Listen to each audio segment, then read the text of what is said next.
मध्यम निकाय 61 अंबलट्टिका राहुलोवाद सूत्र। ये जो सूत्र है अंबलट्टिका में भगवान राहुलों को देने वाला सूत्र है। गृहस्थ जीवन में भगवान का पुत्र था राहुल। अभी आयुष्मान राहुल भगवान का शिष्य है, एक भिक्खु है। इस सूत्र में भगवान आयुष्मान राहुल को उपदेश दे रहा है। मैंने ऐसा सुना, भगवान एक समय राजगिरी में विहार कर रहे थे। वहाँ पे जो बांस का वन है, गिलगिरी को खाना देता है, वहाँ पर विहार कर रहे थे। और उस समय आयुष्मान राहुल अंबलट्टिका ऐसा एक जगह पर विहार कर रहे थे। तब सायाह्न समय में भगवान अपना ध्यान से उड़ करके आयुष्मान राहुल को देखने के लिए अंबलट्टिका में गए। तब आयुष्मान राहुल ने भगवान दूर से ही आते हुए देखा है। तब आयुष्मान राहुल ने एक आसन बिछाया, भगवान का पैर को धोने के लिए पानी लेके आया। भगवान बिछा हुआ आसन पे बैठ गया।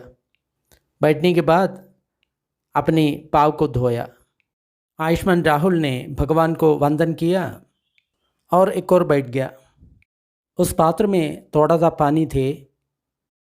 तब भगवान ने आयुष्मान राहुल को इस प्रकार बताया, राहुला, इस पात्र में थोड़ा सा पानी बचा है, आप देखता है क्या? जी बंदे, जो व्यक्ति जानबूझकर जो झूठ बोलता है, उस झूठ बोलने में लज्जा नहीं करता, उस व्यक्ति में इतना ही जो श्रवण का भाव है इतना ही रहता है। इसका मतलब बहुत कम परिशुद्धता रहता है, ऐसा बोलता है। भिक्षु का स्वभाव उतना कम रहता है, बाकी सब साधारण व्यक्ति का स्वभाव है, ऐसा कहने का मतलब है। परिशुद्धि बहुत कम है, ऐसा ये कहने का मतलब है। फिर भगवान ने उस पात्र में जो कुछ जल बचा था उसको भी फेंक दिया। उसके बाद भगवान आयुष्मान राहुल को कहा, राहुला, आपने देखा होगा थोड़ा सा पानी बचा था, उसको भी फेंक दिया। राहुल ने बोला, जी बंदे, जो व्यक्ति जानबूझकर झूठ बोलता है उसका अंदर का जो शुद्धि है या श्रवण का भाव है इसी प्रकार फेंका जाता है। इसका मतलब जो जानबूझकर झूठ बोलता है उसके अंदर थोड़ा सा भी परिशुद्धि है, वो भी उन लोग फेंक दिया, ऐसा कहता है। फिर भगवान ने उस पात्र को उल्टा नीचे रख दिया, बर्तन का मुंह उल्टा करके रख दिया। फिर आयुष्मान राहुल को बोला, राहुला, इस पात्र को उल्टा रखा है, ऐसा आप देख रहा ना? जी बंदे, इसी प्रकार जो व्यक्ति जानबूझकर झूठ बोलता है उसके अंदर का जो श्रवण का जो स्वभाव है वो बिल्कुल उल्टा है। इसका मतलब श्रवण का स्वभाव उसमें है ही नहीं, ऐसा कहता है। एक भिक्षु का स्वभाव उसमें है ही नहीं। फिर उस पात्र को सीधा रखते हुए भगवान ने राहुल को बोला, राहुला, आप इस पात्र को बिल्कुल अंदर कुछ भी नहीं है, अंदर खाली है, ऐसा देखता है कि नहीं है?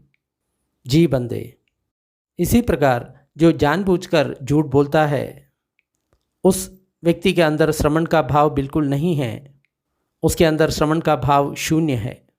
इसका मतलब उसके अंदर बिल्कुल परिशुद्धि नहीं है, भिक्षु का जो स्वभाव है उसके अंदर बिल्कुल नहीं है।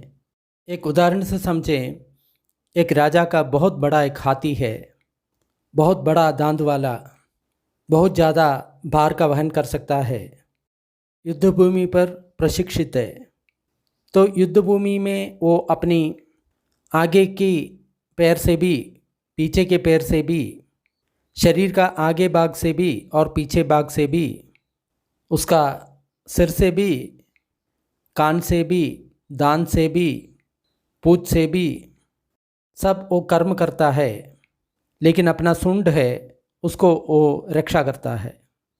तब वो हाथी को चलाने वाला ऐसा सोचता है, युद्ध में ये जो हाथी है अपने आगे का जो पाँव है उससे भी, पीछे का जो पाँव है उससे भी, शरीर का आगे और पीछे, दांत, कान, सिर, सबसे वो कर्म करता है, लेकिन वो सूंड को बजाता है। ये अब तक इसका जान नहीं दिया, लेकिन जब वो हाथी युद्ध में उसका आगे की पैर, पीछे की पैर, शरीर का आगे के जो भाग है, पीछे का जो भाग है, सिर है, कान है, दांत है, पूंछ है और अपना सूंड का भी यूज़ करता है। तब उस हाथी का चालक ऐसा सोचता है, ये जो राजा का हाथी है युद्ध में आगे पीछे पैर का और आगे पीछे शरीर का, सिर का, कान का, दांत का, अपना पूंछ का, अपना सूंड का, सबको यूज़ करके वो काम करता है। तब वो हाथी चालक बोलता है, इस हाथी ने अपने जीवन दे दिया। अभी जो राजा का जो हाथी है वो सब कुछ कर सकता है। इसी प्रकार कोई व्यक्ति जानबूझकर झूठ बोलता है, वो कुछ भी बुरा कर्म कर सकता है, ऐसा करके मैं कहता हूँ। इसलिए राहुला, आप इस प्रकार अभ्यास करना है। मज़ाक के लिए भी मैंने झूठ नहीं बोलूँगा। कुछ लोग खेल तमाशे के लिए झूठ बोलता है ना, तो उसी के लिए भी मैं झूठ नहीं बोलूँगा। ऐसा करके अभ्यास करने के लिए भगवान बोल रहा है। राहुला, आप क्या सोच रहे हो? आईना का उद्देश्य क्या है? बंदे अपना जो परछाई है उसको देखने के लिए आईना इस्तेमाल करता है। इसलिए राहुला, सोच समझ करके काया से कर्म करना है, सोच समझ करके वाणी का कर्म करना है, सोच समझ करके मन का कर्म करना है। ऐसे बहुत बार सोच समझने के बाद ही इनका कर्म करना है। राहुला, जब आप शरीर से कोई कर्म करना चाहता है या काय कर्म करना चाहता है, उस काय कर्म के बारे में आपको प्रत्यवेक्षण करना है या चिंता मनन करना है उसके बारे में। जो शरीर का काम मैं करना चाहता है, इस शरीर का काम से दूसरों को हानि होता है क्या? मुझको हानि होता है क्या? मुझको और दूसरों दोनों को हानि होता है क्या? या बाधा होता है क्या? ये काय कर्म है अकुशल है क्या? अकुशल का मतलब जो पाप कर्म है उसको अकुशल कहता है।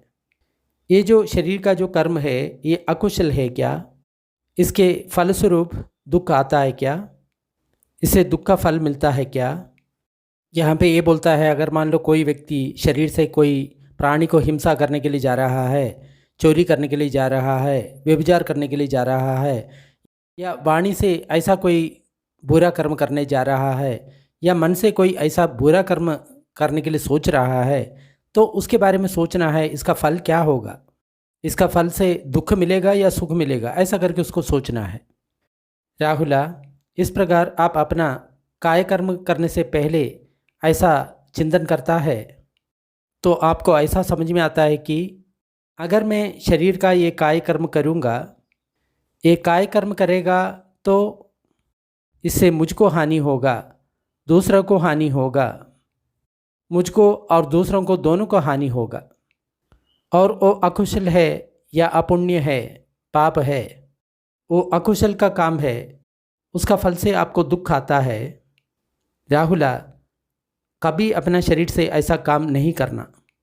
लेकिन शरीर का कोई कर्म आप करने जा रहा है, उसके बारे में आपने चिंतन मनन किया है और आपको ऐसा पता चलता है ये जो शरीर कर्म मैं करने जा रहा है इसके कारण मुझे हानि नहीं होगा, दूसरों को हानि नहीं होगा, दोनों को हानि नहीं होगा, ये कुशल है, इसके फलस्वरूप सुख आने वाला है। तब राहुला, आपको ऐसा काम करना ही चाहिए। एक उदाहरण से समझे, जैसे हम किसी प्राणी को मारने जा रहा है, तो शरीर से किसी प्राणी का हत्या करने जा रहा है, तो हमको समझना है इस कर्म से दूसरों को हानि पहुंच रहा है क्या, खुद को हानि पहुंच रहा है क्या। तो हम पक्का ये जानता है इससे, इस काम करने से मैंने जो मारने वाला जो प्राणी है उसको तो ज़रूर हानि पहुंचता है और मुझे भी उसके कारण हानि पहुंचता है। ऐसा आप जब समझता है तो कभी ऐसा काम नहीं करना। और आप ऐसा कुछ काम करने वाला है, कोई दान करने वाला, किसी भूखे को आप भोजन देने वाला है, तो आपको सोचना है इस काम करने से किसी का हानि होता है क्या। तो आप जानता है किसी का हानि नहीं होता, सबका भला ही होता है, अच्छा ही होता है, तो वो काम आपको ज़रूर करना है। इसलिए राहुला, आप जब भी शरीर से कोई काम करता है उस कर्म के बारे में आपको परिशोधना करना है। ये जो शरीर कर्म मैं करने जा रहा हूँ इससे मुझको हानि होता है क्या, दूसरों को हानि होता है क्या, मुझको और दूसरों को दोनों को हानि होता है क्या, ये अकुशल है क्या, इस काय कर्म से दुख का उदय होता है क्या, इस काय कर्म से दुख का फल मिलता है क्या। इस प्रकार परिशोधना करने के बाद आप ये जानता है, शरीर से मैं जो कुछ कर्म कर रहा हूँ इससे मेरा हानि हो रहा है, दूसरों का हानि हो रहा है, मेरा और दूसरा का दोनों को हानि हो रहा है, ये अकुशल है, इसके परिणाम स्वरूप दुख आने वाला है। तब राहुला उस कर्म करने से आपको रोक लगाना है। लेकिन उसको परिशोधना करने के बाद आपको ऐसा लगता है, शरीर से जो कुछ मैं काम कर रहा हूँ इससे मुझको हानि नहीं होता, दूसरों को हानि नहीं होता, मुझको और दूसरों को दोनों को हानि नहीं होता, ये कुशल है, इसके फलस्वरूप सुख आने वाला है। तब राहुला आपको उस काम करते रहना चाहिए। यहाँ पे ये बोल रहा है, आप कुछ काम कर रहा है तब आपको उस कर्म के बारे में सोचना है, क्या इससे मेरा हानि होता है क्या, दूसरों को हानि होता है क्या, मेरा और दूसरों को हानि होता है, तो तुरंत उस काम पर रोक लगाना चाहिए। लेकिन आप कोई काम कर रहा है उसमें उससे आपका हानि नहीं होता, दूसरों को हानि नहीं होता, आपका और दूसरा का दोनों को हानि नहीं होता, तो आप उस कर्म को करते रहना है। राहुला फिर जो काम है आप करने के बाद, शरीर से जो काम है आपने कर लिया, करने के बाद फिर आपको अपना जो कर्म को परिशोधन करना चाहिए। जो कुछ मैंने काय कर्म कर लिया उससे मेरा हानि होता है क्या, दूसरों को हानि होता है क्या, मुझे और दूसरों को दोनों को हानि होता है क्या, ये अकुशल है क्या, इससे दुख का विपाक या रिजल्ट आने वाला है क्या। इसी प्रकार उसका परिशोधना करने के बाद आपको ऐसा आभास होता है, शरीर से जो कुछ मैं ये काम कर रहा हूँ इससे मेरा हानि होगा, दूसरों को हानि होगा, मेरा और दूसरा का दोनों का हानि होगा, ये अकुशल है, इसका परिणाम स्वरूप दुख आने वाला है। तब राहुला आपने इस कर्म को अपनी गुरु से या कोई साहेब ब्रह्मचारी से आपको इसके बारे में आपको बोलना पड़ेगा। आपने ऐसा कर्म किया है, ऐसा करके उसके सामने बोलना पड़ेगा। उस कर्म को आपको खुलासा करना है, उसके कर्म के बारे में आपको क्लियर करना है। तो यहाँ पे ये बोल रहा है, मान लो हमको कुछ भी पता नहीं था, मान लो एक व्यक्ति था अभी तक प्राणियों को मारते आ रहा था, गाय को मार दिया, बकरियों को मार दिया, मुर्गों को मार के आ रहा था, उसको ये पता नहीं था कि ये काय कर्म दूसरे प्राणी को हानि पहुंचने वाला है, मुझको भी हानि दे रहा है, ऐसा उसको पता नहीं था। अब आपको समझ में आ गया, तो क्या करना है, तो तुरंत आप अपनी टीचर से या अपना कोई स्पिरिचुअल दोस्त से इसके बारे में खुलासा करना है, मैंने ऐसा ऐसा गलत काम किया। उसके सामने आपने जो कुछ किया उसको बताना है। इसका मतलब आपने कोई गलत काम किया लेकिन बाद में आपको याद आ गया कि ये गलत काम था, तो आपको उसके बारे में पश्चाताप नहीं करना है, उसके बारे में रोना नहीं है। तुरंत आप अपनी टीचर के सामने या कोई आपका जो दोस्त है उसके सामने जा कर के आपको इस बात को उसके सामने रखना है कि भाई मैंने ऐसा ऐसा गलत काम किया। तो क्या होगा, इससे आपका जो मन में कुछ बंधन बांधने वाला था वो खुल जाएगा। इसलिए आपको गलती को कभी छुपाना नहीं है, किसी के सामने उसको प्रकट करना है, तब आपको उससे मुक्ति मिलेगा।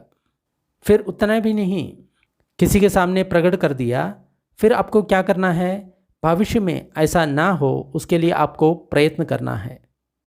लेकिन उस प्रकार उस काय कर्म को आपने जो किया है उसको परिशोधन करने के समय में आपको ऐसा लगता है, जो कुछ मैंने शरीर से काय कर्म किया इससे मुझे नहीं हानि होता, दूसरों को भी हानि नहीं होता, मुझे और दूसरों को दोनों को हानि नहीं होता, ये कुशल है, इसका जो परिणाम सुखद है। तो राहुला दिन रात आपको पीदी प्रमोद से रहना है और दिन रात कुशल कर्म करते रहना है या उसका अभ्यास करना चाहिए। इसका मतलब यही है कि हमने कोई कुशल कर्म कर लिया, उसके बाद हम उसके बारे में सोचा तब हमको ये पता चल रहा है इस कर्म से मुझे भी हानि नहीं होता, दूसरों को हानि नहीं होता, मुझे और दूसरों को दोनों को हानि नहीं होता। एक कुशल कर्म है, इसके कारण सुख आने वाला है। तो अब आपको क्या करना चाहिए, उसी के कारण में आपको प्रीति प्रमोद से रहना चाहिए। ये दोनों मन का जो सुख है, जो प्रीति है वो भी मन का है, प्रमोद वो भी मन का है। फिर आप दिन रात कुशल कर्म में लग जाना है। ये सूत्र इतना महत्वपूर्ण है। कोई भी व्यक्ति जो भी काम कर रहा है, बहुत लोग गलत काम कर रहा है, उसको आप इस वीडियो शेयर कर सकते हैं ताकि वो भी ऐसा सोच सकता है कि ये जो मेरा काम है इससे मेरा हानि होता है क्या, दूसरों को हानि होता है क्या, ऐसा वो भी चेक कर पाएगा।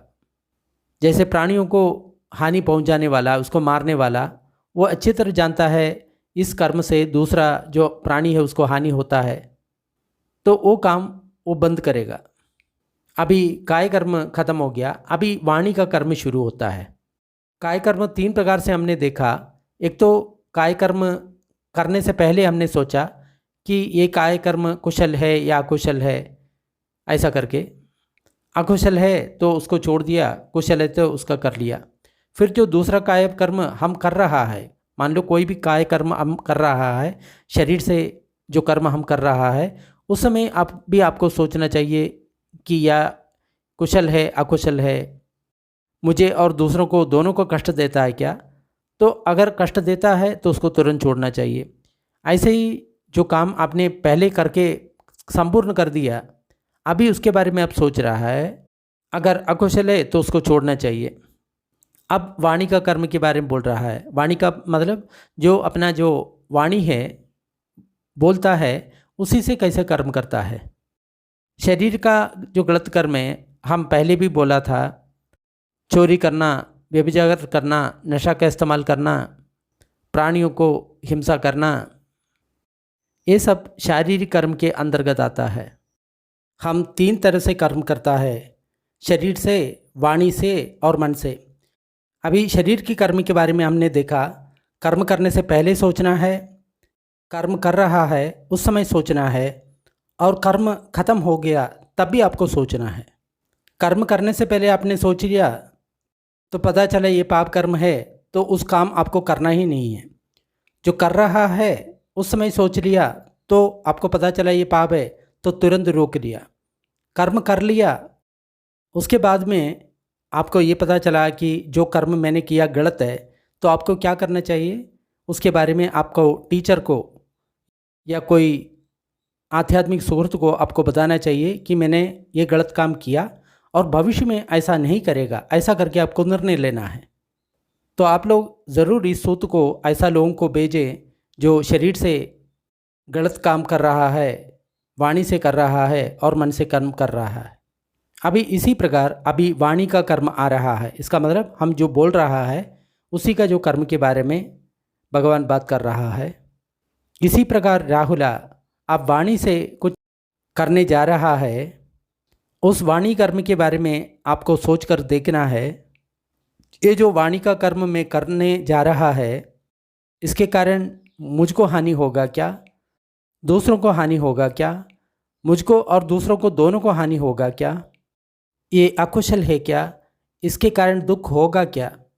इस प्रकार आप देखने के समय में आपको ये पता चलता है, ये जो वाणी का कर्म मैं करने जा रहा है, इससे मुझको हानि होगा, दूसरों को हानि होगा, मुझको और दूसरों को दोनों को हानि होगा, ये अकुशल है या पाप है, इसके कारण दुख का फल होता है। तो राहुला, आप उस वाणी का कर्म नहीं करना चाहिए। और राहुला, वाणी का काम करने से पहले आपको ऐसा सोचना चाहिए, जो मैं ये वाणी का कर्म करने जा रहा हूँ उसके बारे में चिंता करके आपको ऐसा लगता है कि इस वाणी का कर्म से मुझे हानि नहीं होगा, दूसरों को हानि नहीं होगा, और मुझे और दूसरों को हानि नहीं होगा, ये कुशल है, इसके कारण सुख का अनुभव होगा, तब राहुला उस वाणी का कर्म को आपको करना ही चाहिए। और राहुला, जब कोई वाणी का कर्म आप कर रहा है, उस समय आपको उसके बारे में सोचना है कि इस कर्म के कारण मुझे हानि होगा क्या, दूसरों को हानि होगा क्या, मुझे और दूसरों को दोनों को हानि होगा क्या, ये अकुशल है क्या, इसके कारण दुख होगा क्या। इस प्रकार आप उसके बारे में सोचता है, तब आपको ये पता चलता है कि इस कर्म से मुझे हानि हो रहा है, दूसरों को हानि हो रहा है, मुझे और दूसरों दोनों को हानि हो रहा है, ये अकुशल है, इसके कारण दुख का फल उत्पन्न होता है। तो राहुला, उस वाणी कर्म को आपको रोकना चाहिए। लेकिन परिशोधना करने के बाद आपको ये महसूस हो रहा है, इस वाणी कर्म से मुझे हानि नहीं हो रहा है, दूसरों को हानि नहीं हो रहा है, मुझे और दूसरों को दोनों को हानि नहीं हो रहा है, ये कुशल है, इसके कारण सुख होता है। तो राहुल, आपको आप उस वाणी का कर्म को करते रहना है।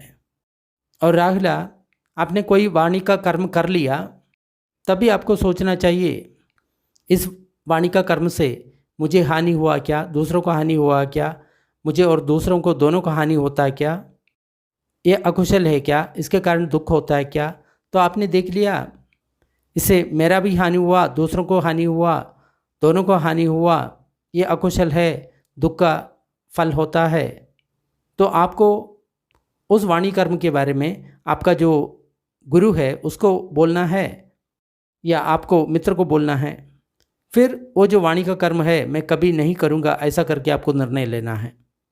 आपने कोई वाणी का कर्म कर लिया, फिर उसके बारे में आप परिशोधना किया, तब आपको ये महसूस हुआ, इस वाणी का कर्म से मुझको हानि नहीं हुआ, दूसरों को हानि नहीं हुआ, मुझको और दूसरों को दोनों को हानि नहीं हुआ, ये कुशल है, इसके कारण सुख का फल होता है।